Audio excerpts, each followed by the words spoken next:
নমস্কার, দেখছেন কলকাতা টিভি, সঙ্গে রয়েছে আমি স্বর্ণালী। শুরু করছি সংবাদ সারাদিন। গঙ্গাসাগর মেলার প্রস্তুতি ঘিরে উত্তেজনা। ঘাট মেরামতির নামে বালি চুরির অভিযোগ সামনে এলো এবার। ঠিকাদার সংস্থার বিরুদ্ধেই অভিযোগ করা হচ্ছে স্থানীয়দের পক্ষ থেকে। গঙ্গাসাগর মেলার প্রস্তুতি ঘিরে ইতিমধ্যেই উত্তেজনা তুঙ্গে। ঘাট মেরামতির নামে বালি চুরির অভিযোগ সামনে আসছে। ঠিকাদার সংস্থার বিরুদ্ধে এই অভিযোগ জানাচ্ছেন স্থানীয়রা।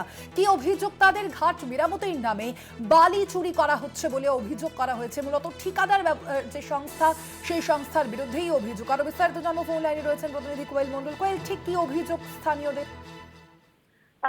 একদমই দেখো, সামনেই 8ই জানুয়ারি থেকে শুরু হচ্ছে 26-এর গঙ্গাসাগর মেলা। আর সেই মেলা কে কেন্দ্র করে গঙ্গাসাগরের যে কপিলমুনি আশ্রমের সম্মুখে স্নান ঘাটগুলো রয়েছে, সেই ঘাট মেরামতের কাজের নাম করেই ঠিকাদার সংস্থা সেখানে গঙ্গাসাগরেরই বেগুয়াখালী মেটের খাল থেকে জোর করে বালি তুলছে বলে অভিযোগ স্থানীয়দের। তাদের আশঙ্কা, খালপাড় থেকে যেভাবে বালি কাটা হচ্ছে এবং তাতে করে পাশে থাকা যে আয়লা বাঁধ, সেই বাঁধ দুর্বল হয়ে ধসে পড়তে পারে। ফলে সামনে প্রাকৃতিক দুর্যোগ আসলে নোনা জল ঢুকে গোটা বিস্তীর্ণ এলাকা প্লাবিত হতে পারে। বালি কাটা বন্ধের দাবিতে স্থানীয়রা বিক্ষোভ দেখায়, পরিস্থিতি উত্তপ্ত হয়। ঘটনা সুন্দরবন উন্নয়ন মন্ত্রী বঙ্কিমচন্দ্র হাজরার নজরে আসার পর তিনি পুলিশের মাধ্যমে দ্রুত হস্তক্ষেপ করেন এবং অবিলম্বে সেই বালি কাটার কাজ যাতে বন্ধ থাকে তার নির্দেশ দেন।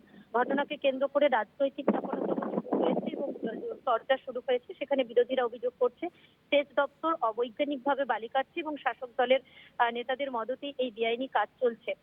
তারা বলছে যে বাঁধ ভাঙলে মেরামতির কোটি কোটি টাকা নেতাদের পকেটে ঢুকবে, আর যার কারণেই কিন্তু এই অবৈধভাবে বালি কাটার কাজ চলছে একেবারে বাঁধের গোড়া থেকে।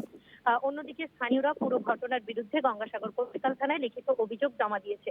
সব মিলিয়ে কিন্তু গঙ্গাসাগর মেলার মুখে এই যে মেলার যে ঘাট তৈরির কাজ, সেই কাজটি ঘিরে যেমন উত্তেজনা তৈরি হয়েছে, অন্যদিকে প্রশাসনের নির্দেশে আপাতত বালি কাটার কাজ বন্ধ রাখায় কোথাও গিয়ে থমকে গিয়েছে গঙ্গাসাগরের মূল যে স্নানঘাট, সেই স্নানঘাট মেরামতের কাজ। ধন্যবাদ কোয়েল।